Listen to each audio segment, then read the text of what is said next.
Welcome to Retro Games Revisited, the show that takes a personal look through vintage video games. I'm your host, Pete Papavasilio, and I'm here to talk today about one of my favorite video game systems of all time, the Mattel Electronics Intellivision. The Intellivision was the first video game system I ever played, and it will forever hold a special place in my heart.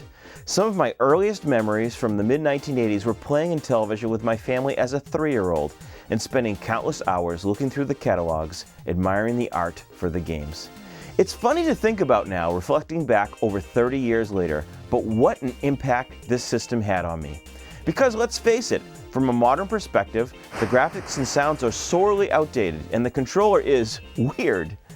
But this was all I knew until we got a Nintendo Entertainment System some years later, and because of that, it's still easy for me to pick up the control disc and hit the side buttons, just like when I was a toddler. If you haven't played one, the control system is unique for a few reasons. First, it looks like a telephone. Second, you use a control disc to move around with action buttons on the side. The control disc is actually a 16-way directional pad, and not only 4 or 8-way, which was the common layout for the time. This level of precision was really unparalleled until consoles started introducing analog sticks, which to me still feel kind of muddy and clunky. In addition, the feel of the 16-way control disc really can't be emulated accurately.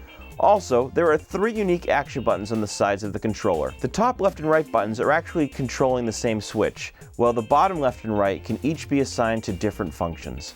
In addition, the keypad was used for many of these early games, instead of just relying on a single action button like the Atari VCS. Using the keypad was kind of like playing a computer game using the keyboard. You don't need every single button, but there were many games that used this control scheme. And on top of that, overlays could be inserted over the keypad, changing the controls for each game. And on the topic of emulation, there have been many non-Intellivision ways to play Intellivision over the past 25 years. The first that I am aware of is the Intellivision Lives and Rocks collections, which were put out on CD-ROM for PC and Mac. This was later ported to PlayStation 2, GameCube, and Nintendo DS, and there are also a few different standalone units released, culminating in the Intellivision Flashback in 2014. Today, emulation exists on virtually every computer now with JZIN TV, whether it's played on PC, Mac, or a Linux-based machine. In general, I think emulation is a great way to experience these classic video games, or to explore a system that was before someone's time or out of their price range.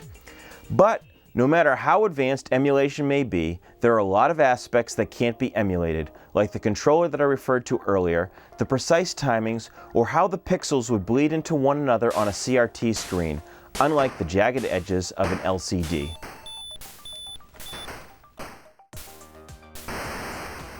And although I've spent years playing with various emulators, I've found that I enjoy the system the most when I'm playing the real deal on a CRT. So, to dive into revisiting these old classics, I'll be using real hardware connected to this Sony Trinitron. Now, back when I was first playing Intellivision as a 3 or 4-year-old, I played on an old Zenith console. And even though I couldn't read yet, I did begin to recognize the labels from which games were which. I remember shooting out meteorites in Astro Smash, defending the planet from Space Invaders and Space Armada, being totally confused with Space Battle, although I eventually figured out the game later and ended up loving it, floating endlessly through space in Space Hawk, watching the Earth get blown up in Star Strike, barely making it across the street in Frogger, and dodging the cops while robbing a bank in Lock and Chase. And I can vividly remember that my mother's favorite game was Burger Time, which is still a favorite of mine today.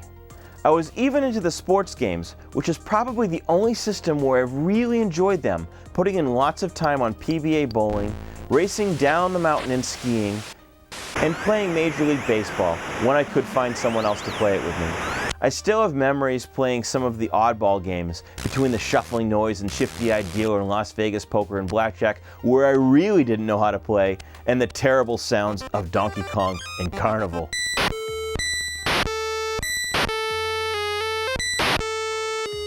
According to my parents, my dad received his Intellivision as a graduation gift in 1981.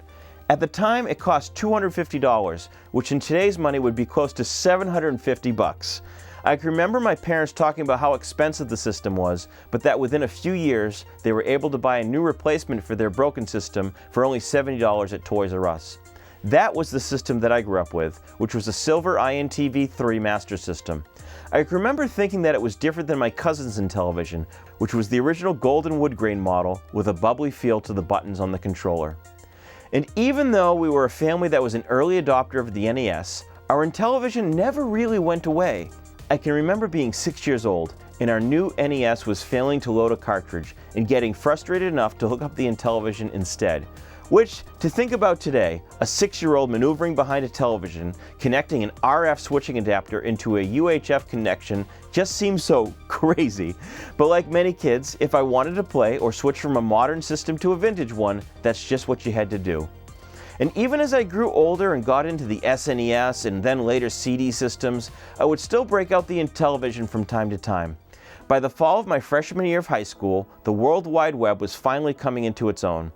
I can't remember which happened first, whether I hooked up the Intellivision as I was accustomed to doing every couple of years or so, or if I was first inspired after finding the original Intellivision Lives website, but I remember being completely enamored with the treasure trove of information that Keith Robinson and other Mattel Electronics programmers shared on that early webpage. And in the same way that I would break out the Intellivision every so often, every few years or so I would revisit that website and pore over all of the stories of all of the games, not unlike when I used to spend countless hours looking through the old catalogs. But then, as a 14-year-old, I had some access to cash here and there, and I began navigating internet news groups, going after the games I'd coveted in those old catalogs. It also became a reasonable way to make a little money on the side, as I would buy up cheap collections, and when I had doubles or other odds and ends, I began selling them on eBay, which was a totally new site at the time. This was well before PayPal, and generally my transactions consisted of buying and redeeming money orders from the post office for 80 cents a piece. In those days, you could really get burned in online auctions, but other than a minor incident or two, I don't really remember having any issues.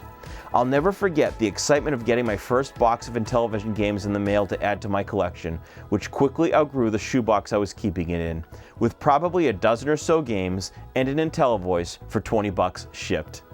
I had ambitions of turning my collections into cash to buy a car later in high school, but of course, I never made enough money to do that, and also couldn't think of parting with my entire collection. It's funny. As I think back on collecting as a hobby, I can remember that the holy grail of Intellivision collecting, at least according to the news groups in the late 90s, was Imagic's Fathom, not Spiker Pro Volleyball as it's considered to be today. I never became a member of the 125 Club, although it would have been exponentially cheaper to do so 25 years ago.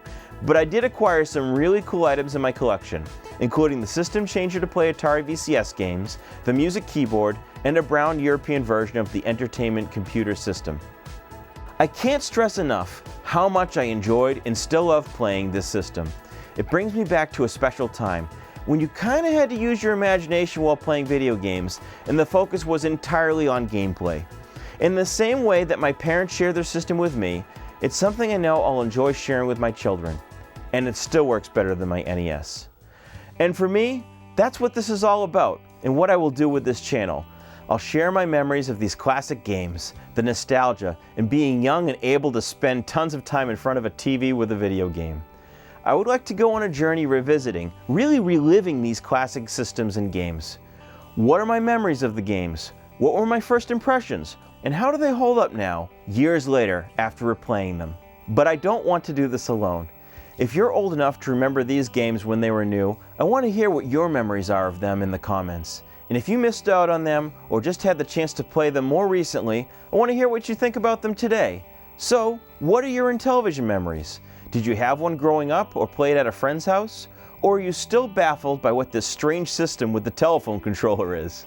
I'd love to hear about it, so please don't be shy. And if you enjoyed this video, please be sure to hit the like button and subscribe so you can stay up to date as I start to cover my favorite games from this and other vintage video game consoles. Thank you and take care.